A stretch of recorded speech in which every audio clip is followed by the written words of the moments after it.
Assalamualaikum warahmatullahi wabarakatuh. Bertemu kembali dengan kami Insight School.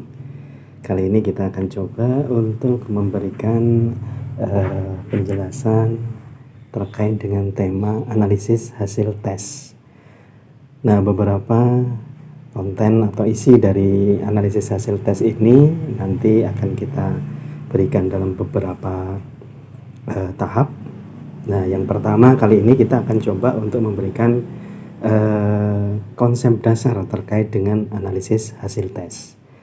Nah, perlu kita ketahui bahwa dalam konsep dasar analisis hasil tes itu, yang pertama bahwa kegiatan analisis hasil tes itu merupakan kegiatan mengolah tes yang dia merupakan lanjutan tes yang telah dilakukan sebelumnya.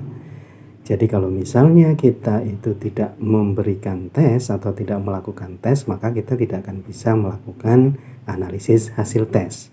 Nah, itu konsep pertama yang perlu dipahami. Kemudian yang kedua, perlu diingat juga bahwa tes merupakan kegiatan yang sifatnya itu mengukur, seperti yang materi sebelumnya kita sampaikan.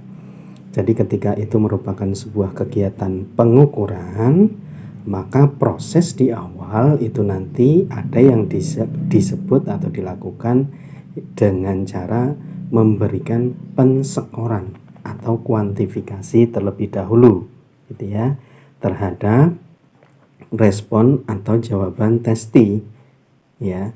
Jadi ini yang perlu kita pahami bahwa ada dua konsep dasar. Yang pertama, hasil analisis tes itu merupakan lanjutan dari pengelolaan atau pengolahan hasil tes yang telah dilakukan.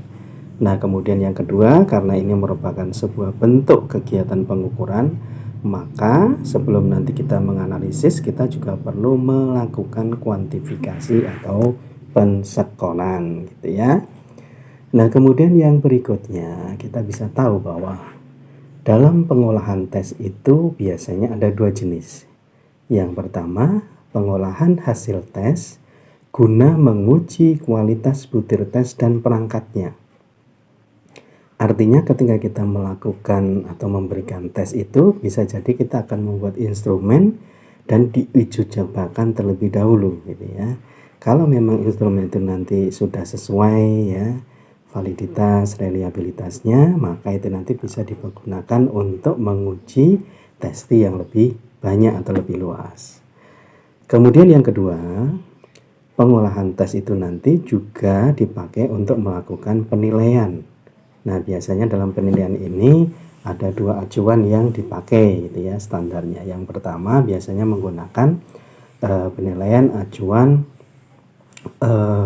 apa istilahnya itu, PAP, ya, penilaian acuan yang sudah diberi patokan, gitu ya. Kemudian yang kedua adalah PAN, ya, penilaian acuan berdasarkan norma, gitu ya. Nah, tes itu atau pengelolaan tes itu nanti biasanya dipakai untuk melihat dua hal ini. Nah, kemudian juga kita akan tahu bagaimana kita melakukan pensekoran itu, ya. Kita misalnya akan melakukan pensekoran tes terlebih dahulu. Nah, kita juga perlu tahu tentang bagaimana model pensekoran yang ada. Nah, biasanya dalam pensekoran itu dibagi menjadi dua hal, ya. Model pensekoran berbasis dikotomus, kemudian yang kedua politomus. Nah, apa yang dimaksud dengan dikotomus itu sendiri? Dikotomus itu adalah model pensekoran yang memiliki dua varian skor, yaitu skor 1 untuk jawaban benar dan skor 0 untuk jawaban salah.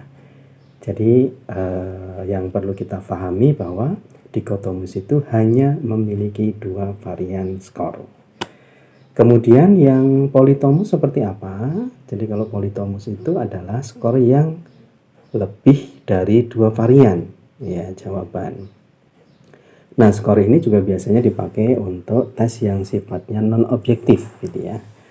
Kemudian bentuk skor yang berbeda itu nanti juga akan mempengaruhi analisis dalam pengolahan hasilnya. Artinya apa? Bisa jadi antara tes T1 dengan tes T yang lain itu skornya akan berbeda sesuai dengan jawaban yang diberikan gitu ya. Baik, kemudian bagaimana kita bisa melihat contoh dari model dikotomus dan politomus? Nah, di sini sudah kita berikan contoh tabel gitu ya. Ya, contoh penskoran yang modelnya dikotomus. Yang pertama, kita bisa bagi menjadi 3 kolom, yaitu testi atau subjek orang yang melakukan tes. Kemudian nanti yang kedua kita bisa melihat pada butir soal, kemudian juga skor ya yang nanti akan kita berikan. Kemudian ada total atau dari jawaban testi yang sudah dilakukan. Nah, dari sini kita bisa melihat bahwa penskorannya tadi hanya apa istilahnya itu terdiri dari 2 tadi jawaban, yaitu jawaban benar dan jawaban salah. Nah, di sini kita kasih contoh misalnya di tes T1 atau A, dia pada butir soal 1 dia menjawab salah sehingga kemudian kita kasih skor 0. Kemudian yang kedua dia menjawab benar, kita kasih 1. Kemudian yang ketiga dia menjawab benar, keempat juga benar, kelima dan keenam salah sehingga kita berikan skor 0. Sehingga total yang dia dapatkan itu adalah 3. Nah, begitu seterusnya sampai testi yang terakhir yang akan kita lakukan penilaiannya. Itu yang model penskoran dikotomus. Kemudian yang contoh penskoran politomus kita juga bisa lihat pada tabel yang sudah dibuat. Yang pertama adalah ya seperti tadi ada testi, kemudian ada butir soal dan skornya, kemudian ada jumlah total. Nah, cuma yang sedikit membedakan adalah pada masing-masing skor itu nanti dia diberikan skor yang berbeda sesuai dengan jumlah jawaban yang atau opsi jawaban yang diberikan. Nah, contoh di sini pada butir soal 1 testi pertama dia menjawab skornya kemudian kita berikan 1.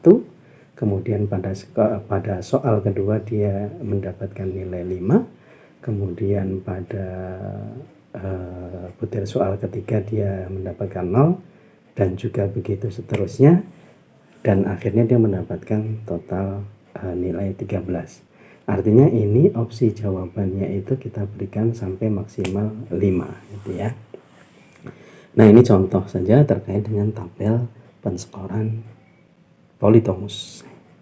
Nah, kemudian kita juga akan tahu penjelasan sedikit terkait dengan hal tersebut, bahwa seperti yang tadi disampaikan, dikotomus itu mempunyai skor 0 untuk menjawab salah. Kemudian skor 1 diberikan kepada yang menjawab benar gitu ya. Kemudian yang kalau politomus tadi varian skor bisa 1 sampai 5 atau berapa nanti yang akan kita buat.